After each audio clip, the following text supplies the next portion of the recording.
Have you ever felt your heart beat to a character in a piece of media before?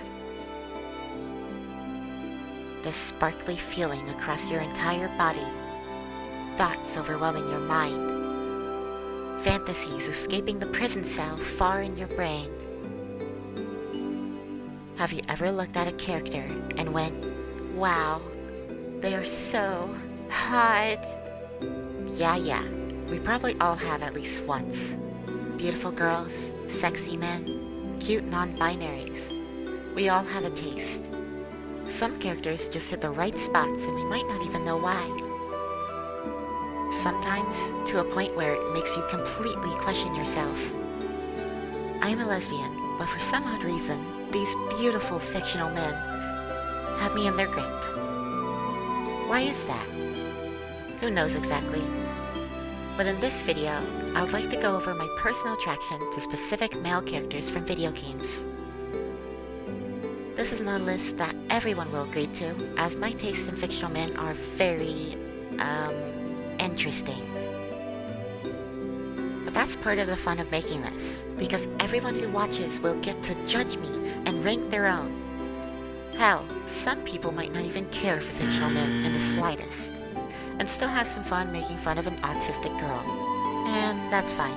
Go ahead, I don't mind. So without further ado, Top 10 Most Attractive Video Game Men. I limited it to video games, as if I dare go into anime, it would be a nightmare for me to rank. I just, find too many characters hot. I might have a problem, I think. Oh well. Number 10. Link from The Legend of Zelda. The legendary hero of Hyrule, who's always on a journey to save Princess Zelda. Everyone knows who he is, and probably almost everyone thinks he's attractive. For me, growing up, I always thought he was really cool. But when Breath of the Wild released, I couldn't just see him as cool anymore. He was attractive. Just look at him, he's cute. He's strong where he needs to be. He's quiet, he's loyal. He's very feminine for a male. What's there not to love? I had such a huge crush on him as a teen, and although it isn't as harsh as the later entries on this list, I could never deny just how attractive he is. This character alone has probably destroyed many people's idea of their sexuality. Next up, number 9. Leave it to Uncle Rex. Rex from Xenoblade Chronicles 2. Or more specifically, his Xenoblade Chronicles 3 Future Redeemed appearance. They did it. Xenoblade did it. They made a character who is so explicitly masculine and made him attractive somehow. And I think a huge part of what makes it even more special, for me, is that we literally see him as a teenager grow into this. In Xenoblade 2, Rex is this optimistic kid whose main goal is to reach Elysium and save the world from dying. In that game, we see a very flawed boy. As generous and kind-hearted as he is, his stubbornness always seems to bite him in the ass. He learns and develops into someone anybody can rely on. In Future Redeemed, the man is now 40 plus years old, and just look at that! He's an absolute beast! He's attractive because he takes so many traits from those who guided him. He has one eye, 2 huge-ass swords, muscles for days, and an accent that for some reason makes me feel things. I've never once wanted a man so huge and loud to hug me and take me on dates. But a big part of that is because he still keeps that optimism even this far in his life. When he's around, you have no reason to fear, no reason to worry about anything, as he'll likely always protect you. And he sure is full of jokes, which is a big bonus. What could one up that? Well, number 8. Leon S. Kennedy from Resident Evil. Which one, you may ask? Well, my personal preference would have to be Resident Evil 4 Leon, but his other appearances are still really attractive in their own ways. Resident Evil 6 Leon has been growing on me recently. We see Leon first in Resident Evil 2, where he's just this young, completely inexperienced cop having to deal with a fucking zombie outbreak.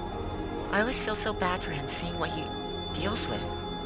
He's such a little babby in that game. Which makes it even better when you get to his real beginning in Resident Evil 4. That Leon you saw? Gone. He's mature now. He's cocky. All he wants to do is be a badass, even if it means he's corny and full of cheese. And something about him wanting to be such a badass and somehow actually pulling it off most of the time, it makes him a lot more attractive. He's cute in Resident Evil 2, for sure, but I would argue he's even cuter in Resident Evil 4. Yet also equally hot. Resident Evil 4 Remake blew me out of the water with just how detailed they made his body. That one scene where he stomps his leg down makes me drool. I'd say he's not as masculine as Rex, but he's still surprising for me. Another character who is very clearly not feminine, who I somehow am head over heels for? How did they do it? Well, I might like badasses, cause with number 7, Violet Eisner from Fire Emblem Three Houses. Where do I begin? A professor at the Church of Sera who grew up his entire life being a mercenary, with his father off the radar. He's just a dude, right? Nothing special about him. Wrong. He has the power of a fucking goddess inside him, and is truly a killing machine. Violet is so attractive to me for a multitude of reasons. He is a very soft-spoken and genuine person to his students, guiding them as much as he can, despite his inability to really express emotion. But through bonding and finally living a life more than just killing, he starts to grow emotion, finally being able to express just a slight sign that he isn't completely heartless. He smiles and laughs for the first time. He even cries for the first time. But just as he finally has it, he has it taken away from him yet again. Violet may be a silent protagonist, but he's deep, and in every way, it was intentional. How do you tell a story with a protagonist who can't even feel? Make the only times they show emotion shown rather than heard. But what about this makes Violet attractive to me? Well, he's a sweetheart. But he's also incredibly smart. And more than anything, he's as badass as it gets. He can manipulate the passage of time thanks to the Sophis in his head, and always gain the advantage when he needs. All while wielding a sword that acts as a long whip that can reach enemies from many feet away. And he does this while being completely neutral-faced. He's menacing, a cold-blooded killer. For him, when he's in combat, it's just another day. He's done this all before. In Three Houses, you do see him react a few times to conflict, but in Three Hopes, where he is the antagonist in an alternate universe where he never became a professor, he's a monster. He kills thousands without a single feeling or thought, without even unlocking his full powers. It's his voice for me that makes me feel things.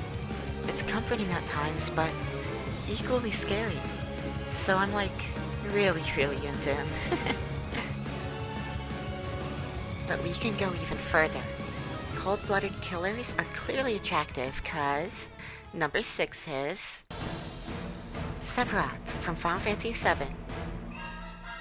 Yeah, you can start to see now that I'm a little messed up, clearly. But hey, let me justify myself. Sephiroth. The Sephiroth. You know, one of the most iconic video game villains of all time. He's as menacing gets, despair itself, you could say. But what makes him so attractive to me is his story to becoming this monster. More so, how he was practically destined to become this, because of Shenra. He never had a choice from the start, and was already struggling with mental health by the time the Nibelheim incident occurs. And then bam, he says, fuck humanity, this is my planet, I need to go see Mother. He's this tall hunk of a dude, he's like 6'7" or something. A fucking one-winged angel wielding this massive long blade. Isn't that so cool? Who else could you get that from?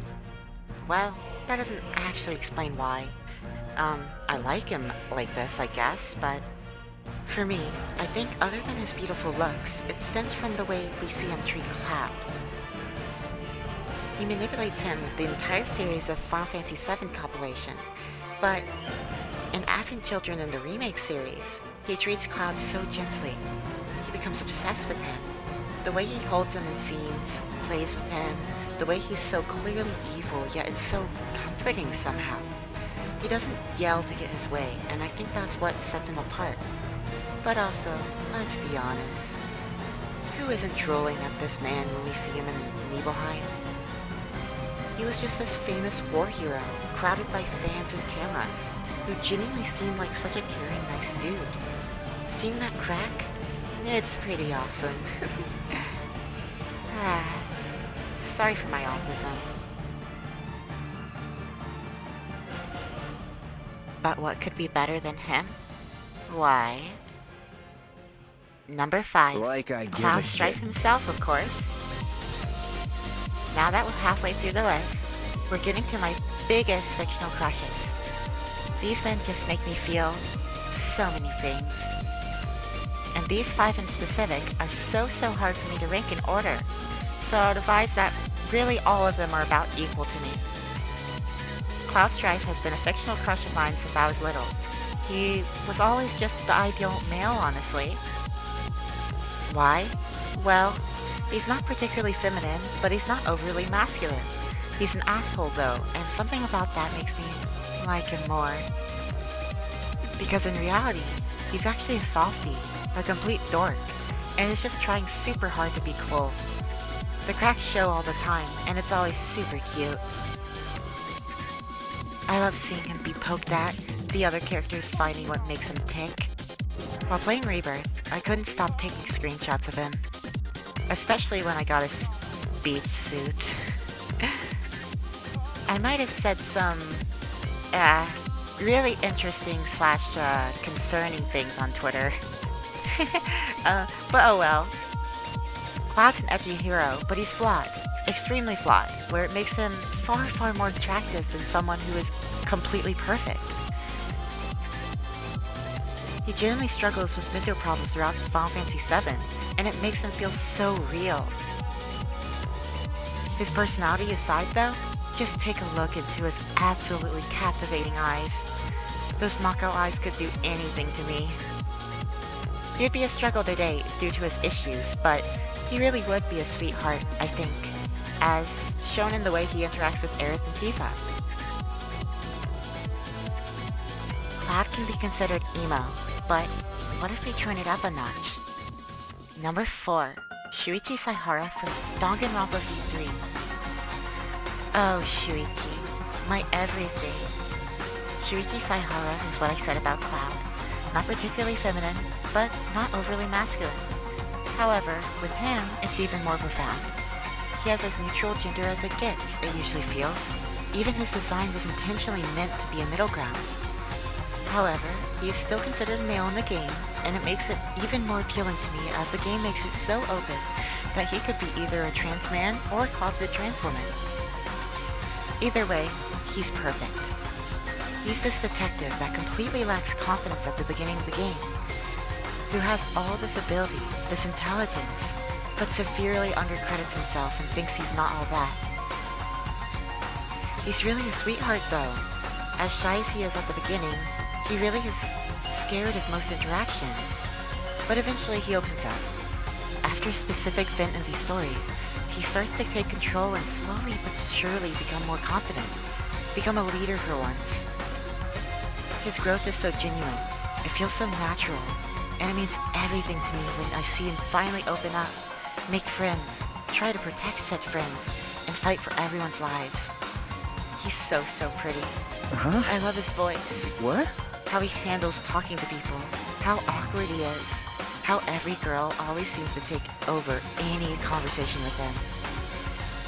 He's also canonically bisexual, which is pretty cool. I could go into more of why I love him, but we're purely talking about attraction. I just think he's cute, while also being the perfect amount of badass later in the game. Blame Love Hotels for letting me know what his moans sound like. We made a huge mistake, as the fanbase has never been the same since. Alright, but what if we completely throw all of that out the window and go all in on mental illness? Number 3. Nagito Kamida from Danganronpa 2. Probably one of the most memed characters on this list, while also being one of the most completely unique characters in fiction as a whole. Nagito Kamida is a character that will never truly be replicated. He's fucking insane, but in every right way. Sorry. The ultimate lucky student who can manipulate anything into his advantage by relying on his luck. The luck that made him the only survivor in the airplane crash. The luck that allowed him to survive with cancer and frontotemporal dementia. He doesn't speak like other people. He doesn't ever tell an obvious answer to any question, but he doesn't ever specifically lie all the time either. He's incredibly intelligent, incredibly gay, and incredibly stubborn about his views of people. He sees himself as worthless trash that should be thrown away at any opportunity if it means other people who he views as better than him benefit. Now, you may ask, if he's gay, then why is he here? Well, just because he doesn't want me doesn't mean I can't want him. What makes him so attractive beyond his unique personality that always leaves you with questions and wanting more is his structure.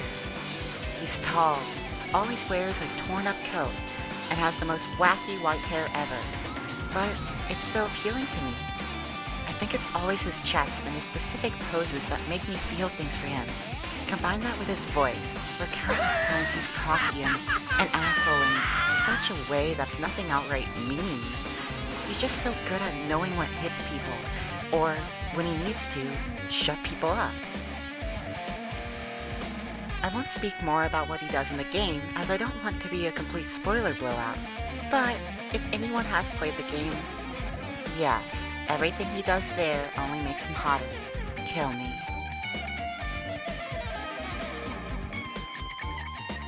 We're nearing the end. People watching this should by now see my obvious taste in men. I am someone who thinks light yagami is hot after all. This character does follow the mental illness, but he's special. Number 2. Dimitri Alexander CL from Fire Emblem 3 Houses. Yeah!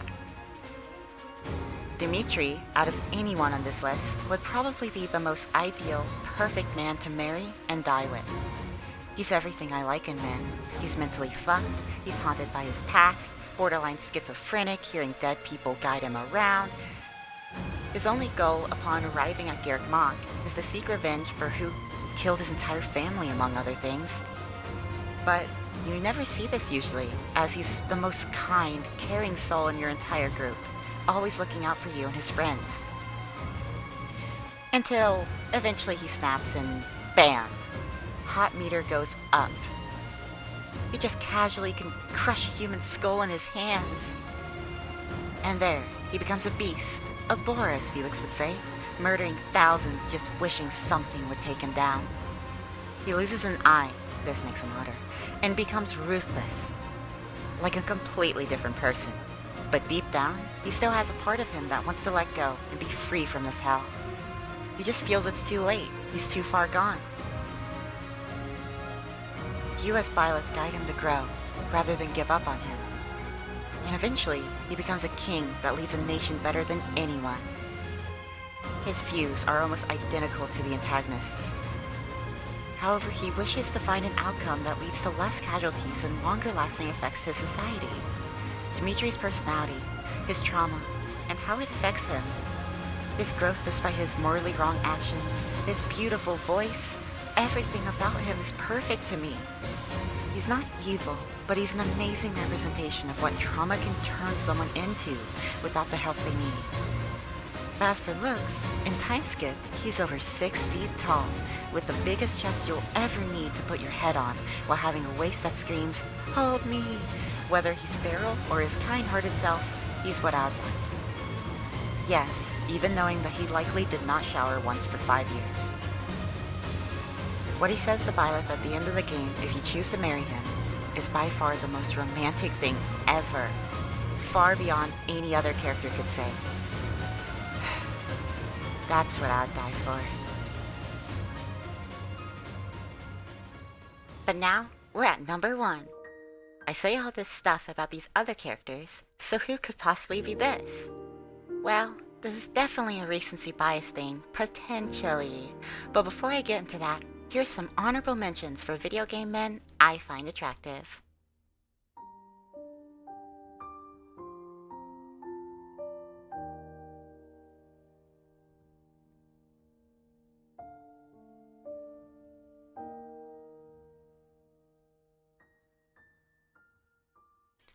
Alright, who is it? Well, place your bets. All in! Aventurine from Honkai Star Rail.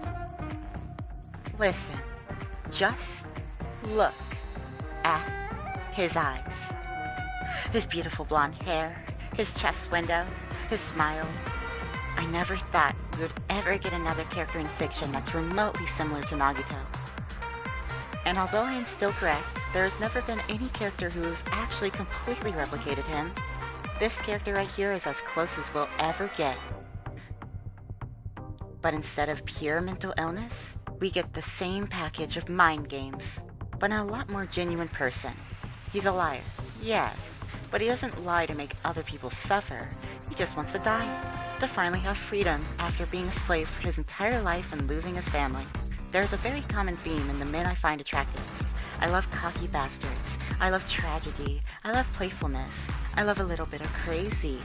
Ever since I beat this story and pulled for him the moment he released, I've been in love with him and thinking of him every day. I think anyone who's even the slightest bit of interested in what this beautiful man is all about, go download Star Rail and play the story yourself, since it's completely free. I sound like an advertisement, and yes, I basically am. But blame him. He's in my head. All I want to do is gamble now. I don't have much more to say beyond this, simply because I feel like you get the point of what I like. And also, you see yourself. I can't imagine how even a straight cis male couldn't admit to his beauty. So, yeah, that's the video. The irony of it all is that I'm actually ace. But it doesn't particularly count if it's fictional men who will never exist in real life. But hey, if anyone ever does happen to see these guys pop up in the real world, let me know. I'd pack my bags and make a run for it. Joking. They wouldn't even like me.